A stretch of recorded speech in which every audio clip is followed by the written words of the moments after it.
Shalom and welcome to Jerusalem Studio. With the Gaza ceasefire in its first week and the Lebanon one in its last, although it will most likely be extended, the Iran-Israel confrontation has now entered a new phase. For the first time since October 7th, the guns and missiles have fallen silent, with even the Houthis announcing that they will hold their fire. This, of course, is not the end of the affair, but rather a waiting period in which the parties judge each other and prepare for a decision by President Donald Trump regarding his policy on Tehran's military nuclear aspirations and regional activities. How can this lull between storms be put to best use? Here with us to help analyze this question are Colonel in Reserve Miri, who formerly served as a senior officer at the IDF Intelligence Directorate. She was also an advisor at the Prime Minister's office and currently a senior fellow at the Institute for Counterterrorism at Reichman University. It's good to see you, Miri. Shalom, Yonatan. Shalom, shalom. Also joining us is the commander of the Israeli Air Force Task Force for Air and Missile Defense, namely Brigadier General in Reserve Doron Gavish. It's good to see you, Doron. Good to see you, Jonathan. And last but not least, Brigadier General in Reserve Yaron Rosen, formerly the IDF Chief of Cyber Staff and Israel Air Force Commander, as well as a fighter pilot. It's always a pleasure to see you as well, Yaron. Good to see you, Jonathan. Well, let's start. The topic in question is the Islamic Republic of Iran. It did not roll over and succumb to the various hits that it suffered. Nevertheless, Colonel Eisen, when you look at the Islamic Republic, what are we to expect in the near to medium period, particularly from Israel's perspective?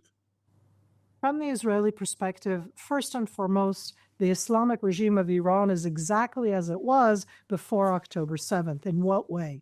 They still aspire to export their version of the Islamic regime. They still have the strong connections with all of the different proxies that we talk about so often, the different Shiite groups inside Iraq, the different Hezbollah in Lebanon, and the Houthis in Yemen. But some things have changed dramatically. And first and foremost for them is the conduit, the Syrian Bashar Assad capabilities. And in that sense, I think that in the near future, what the Islamic regime needs to build for itself, we need to try to stop that, of course. They need to build their new way of resupplying Hezbollah in Lebanon, of reconnecting with the Iraqi Shiites in Iraq. It's easier for them in Iraq. They share a border. There's a lot of common aspects there. But right now, for the Islamic regime to reconnect, to really advance their main proxy, their main protege, which is Hezbollah in Lebanon, that was so heavily hit by Israel, they need to build a new supply route. They need to build a way where they show, not only as far as they're concerned that they won, but that Hezbollah can be built again. They are going to try to pour in money to rebuild Lebanon. They're going to show that they are still a player. And these are all things we need to be aware of in the upcoming months to make sure that they don't happen. General Gavish, when we're talking about the Islamic Republic, the RGC Commander-in-Chief, namely Hassan Salami, alongside also Ayatollah Ali Khamenei, came out and said, the attack against Israel, which they pledged would happen following the October 26th strike that rendered their surface-to-air capabilities incapacitated alongside much of their capacity to produce new ballistic missiles, does not shy away from their intentions to launch yet another attack against Israel. To what degree, within the capacity of your task force, is Israel prepared for whatever they are preparing themselves? Well, the answer is, if I've learned something from my colleagues from CENTCOM, they have this way of starting a meeting by saying, let's start with a bluff. Bottom line up front. So bottom line up front, the answer is yes. I think that the defense of Israel is well prepared. We have to remember that we are talking about the array of capability, and the air defense structure of Israel is being enhanced during this war by our friends and brothers from CENTCOM. So when we are talking about the defense against Iran, we are talking about the multi-tier defense here in Israel, which is the Arrow 2, the Arrow 3, the David Sling, the Iron Dome. You combined into it the Aegis ships, and there are some of them in the Mediterranean and also in the Red Sea, together with the SAT system, everything together. This is what contains the multi-tier defense. We have to remember that Hezbollah is not part of the game as it was before. And of course, if it would decide to be, we would be also prepared to this. So there are a lot of options, of course, but the IDF, together with the CENTCOM, is prepared from this point of view to all the different options. We should say it humbly, but we believe that we are prepared. We also could look, toward April and October. The Iranians tried to shoot toward Israel. The Yemenis are trying to shoot in the last few months. They shot tens of ballistic missiles toward Israel, and the vast majority of them were intercepted. The last thing that I would say is that it is not all about the defense.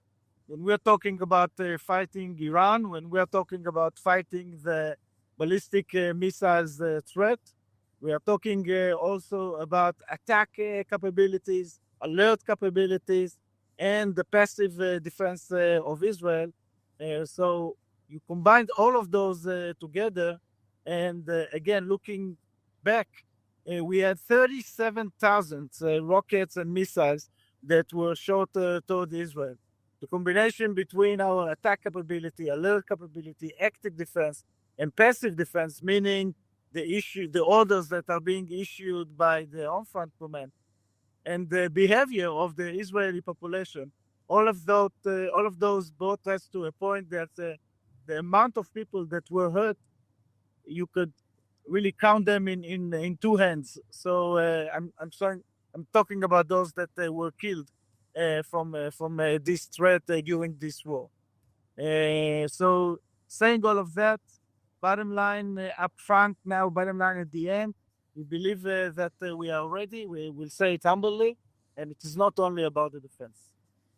General Wazan, General Gavi spoke about the offensive dimension. Israel is also preparing for a potential contingency when we're talking about Iran's nuclear aspirations.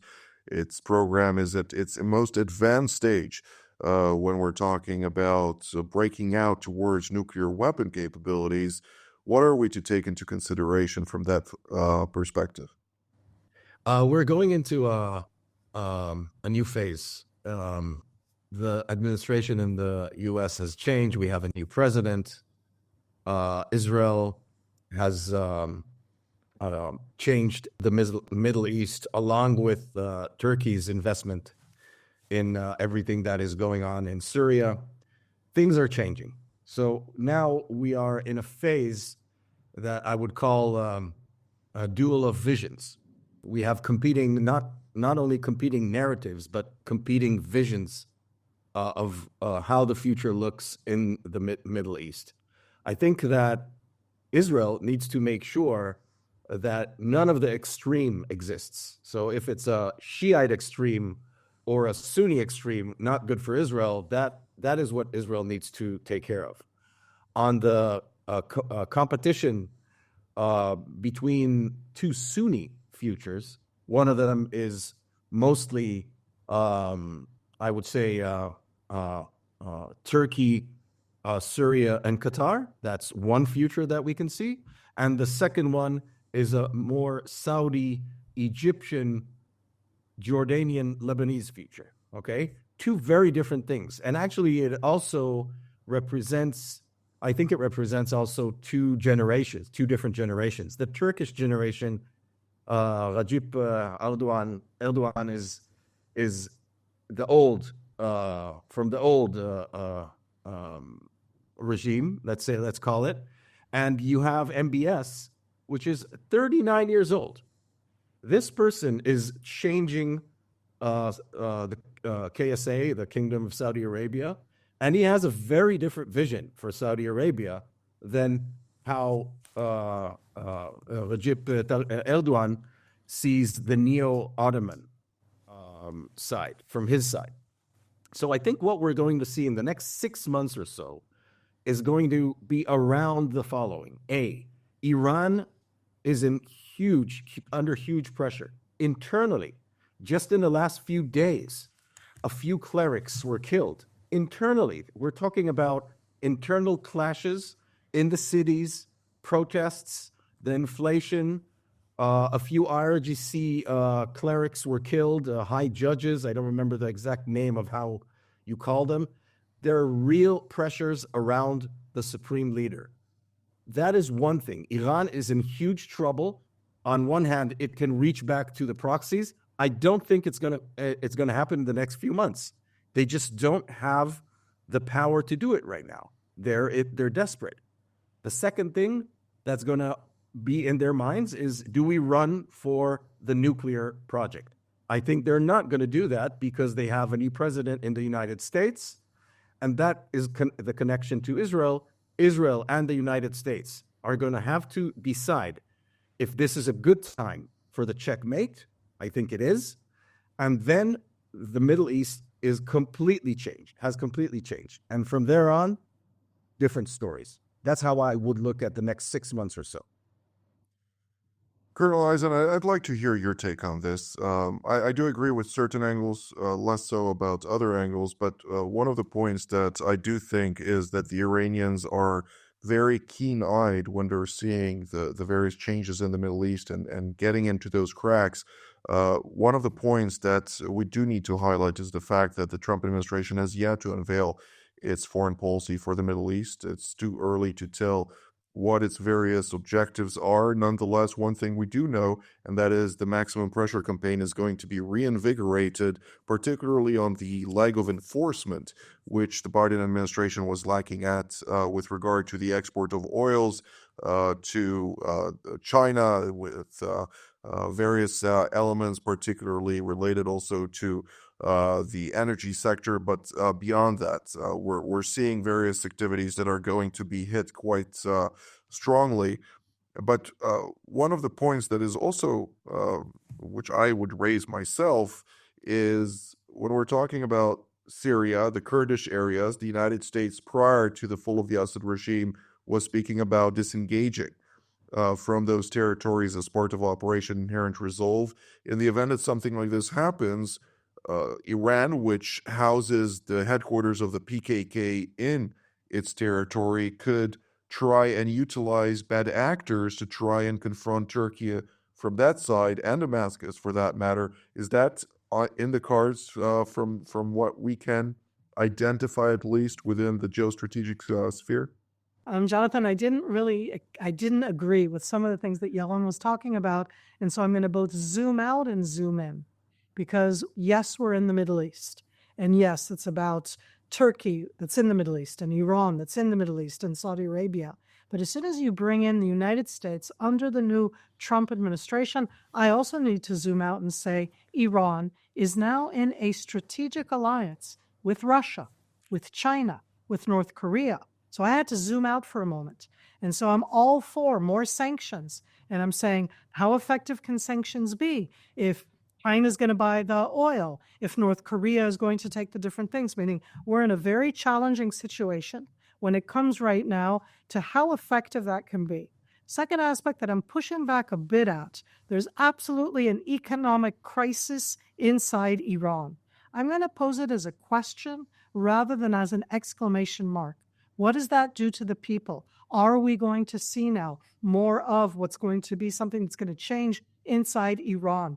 I think that most Iranians actually want nuclear capability. I can disagree with them from here to eternity, but I don't think that that turns them off. I think that they have a right to it, that they think that they are the oppressed and they're the underdogs, and that in that sense they need to have it. So I wonder in that sense on what they're willing to give up when it comes to the fact that they don't have electricity now, even though they have oil reserves and gas reserves, and yet they can't get electricity in their homes.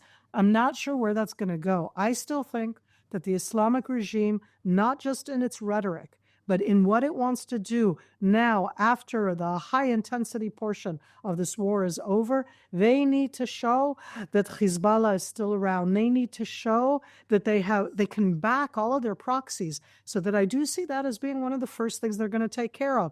Having said that, I don't know for a fact. And I do think that it's the strategic alliance that they export weapons to Russia.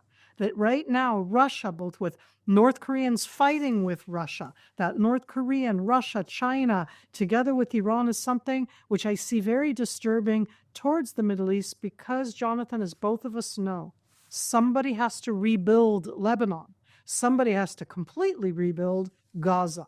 And as Yohan mentioned before, Qatar could rebuild Gaza. Who's going to rebuild Lebanon?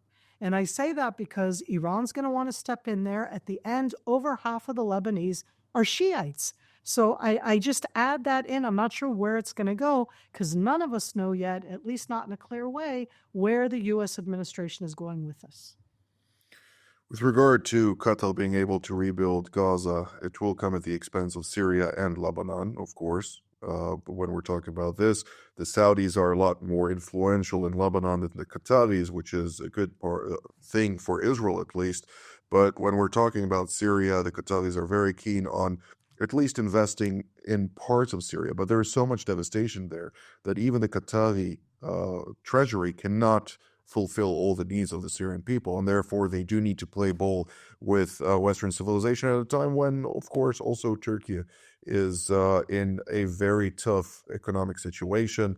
But going back to the Iranian file vis-a-vis Russia, we did hear the U.S. envoy for Ukraine under the Trump administration say prior to entering office that Iran is a key component to be dealt with in order to further enhance leverage over the Ukraine-Russia aspect, something that was taken note of.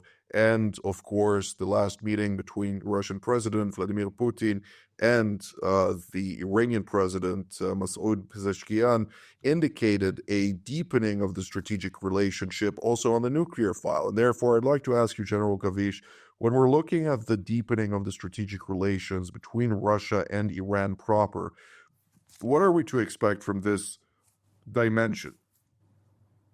Well, Jonathan, I think you've touched a very important point from the operational angle, but also from the strategic angle.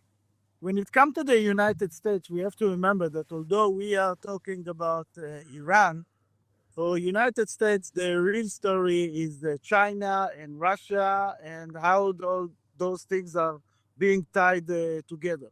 So Iran, it is our big story, but Iran is part of the U.S.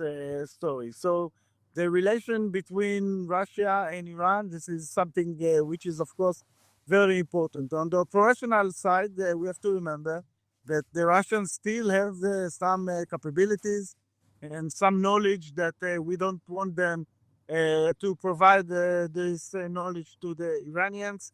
And this is something that is very important from our side. From the other side, we have to remember that the Iranians are arming the Russians for the war in Ukraine. So these relations are very strong, but there is also some different angles if it comes to that, because in Syria, for example, the interests of the Russians and the Iranians are not fully aligned. So from one hand, this is a challenging cooperation for us, for the United States. From the other hand, even between them, they have some challenges because the different way of looking at things, different interests when it comes to different regions within the Middle East. So it still, like Colonel Eisen said, the options are so many. Our region is restructuring itself, and it's very hard to have this crystal ball and to say exactly what would happen. We have to be basically humble in our visioning how it's going to be, but we could do whatever we can in order to make it as close as we can to our interests. And this is, of course, one of the main, I think, goals of Israel and the United States in the region, because there are some prospects over there, but this is a different question from Russia and Iran. General Rosen, ultimately, the United States is going to look at the Middle East from a geostrategic level perspective, at least something that I'm sure that we'll all agree on. And therefore, when we know that the Chinese have invested $400 billion over the course of a 25-year period in Iranian infrastructure, something that there was a domestic outcry over this fact. They have also clear interests in the Iranian energy market, as well as the raw materials that the Iranians are exporting in the direction of Iran. Naturally, we can expect the Chinese not to just sit idly by and allow Iran to collapse fully, since this would waste a lot of billions from their own perspective. How do we expect the Chinese to play in this role, and how could the United States potentially also counter that? That's exactly the point. We have a new administration, and the new administration is coming in to make a point. Things that were happening in the Middle East were happening not by chance. They were happening because the most important global player, the United States of America, was playing a very weak strategy. So all of this was happening. All of what we were seeing was happening until January 20th, yesterday. Now, the question is, what will the United States do from today and on? That is exactly the question. I think that Iran needs to be under huge pressure. So the maximum pressure on the economic side will really make it hard and put a lot of pressure on Iran because it is economically broken. And it doesn't matter how much money pours into Iran. When you have a 300% inflation, it's not helpful. If Israel and the US decide to go for the checkmate for the nuclear program, basically Iran becomes a liability to all the China, because now the United States is signaling something on the global stage, and this is signaling to Taiwan. Okay, this is something that I'm not saying will happen, but if the United States decides to change its policy in the Middle East, it has to have a meaning. What is that meaning? How does that look? What is it going to, how are we going to see different things happening? That's exactly what the new administration should be thinking about right now.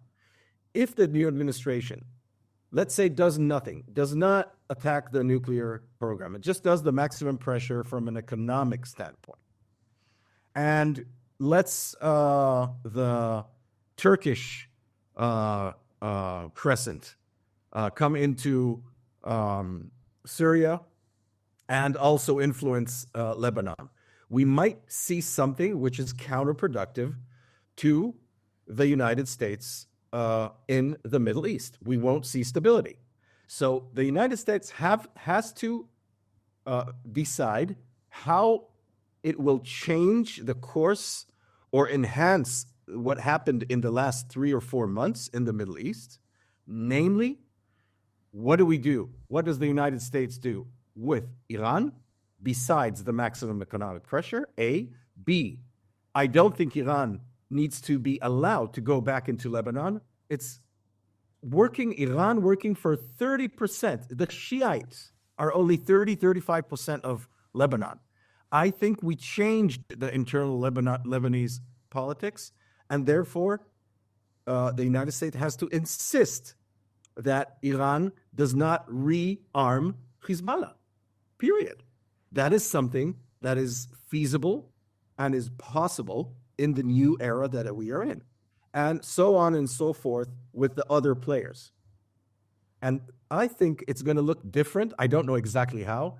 As my friend said, I don't have the crystal ball as well, but I have a feeling that things will change more than they were the same, because otherwise This administration is doing exactly as the last administration, and I don't think that's the case with Trump. Well, I can say with full confidence those crystal balls don't work. I am not a prophet, though, so that doesn't really matter. But nonetheless, let's have a brief analysis. What are we to expect in the near future? Unfortunately, we lost connection with General Gavish, but nonetheless, Colonel Eisen and General Zen, you have roughly 25 seconds each. Go ahead, Colonel Eisen. I think that Iran wants to show its status. I think we need to block that.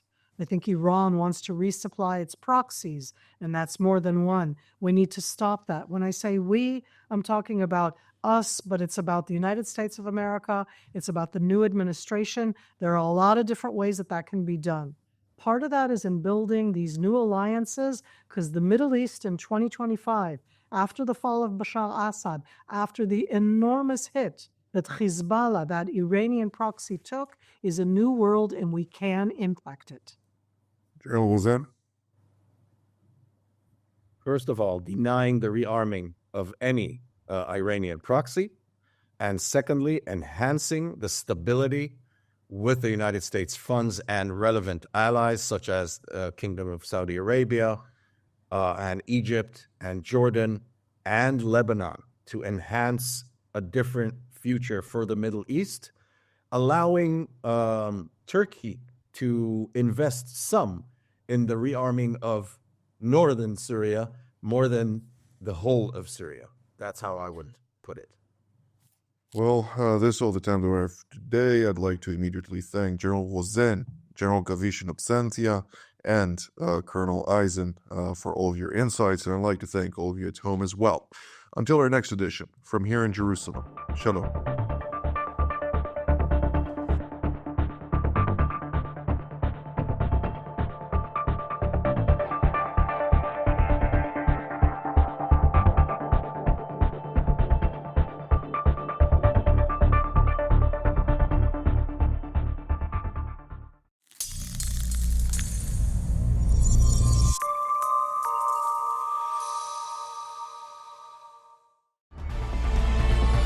Jerusalem Studio, now available on Spotify.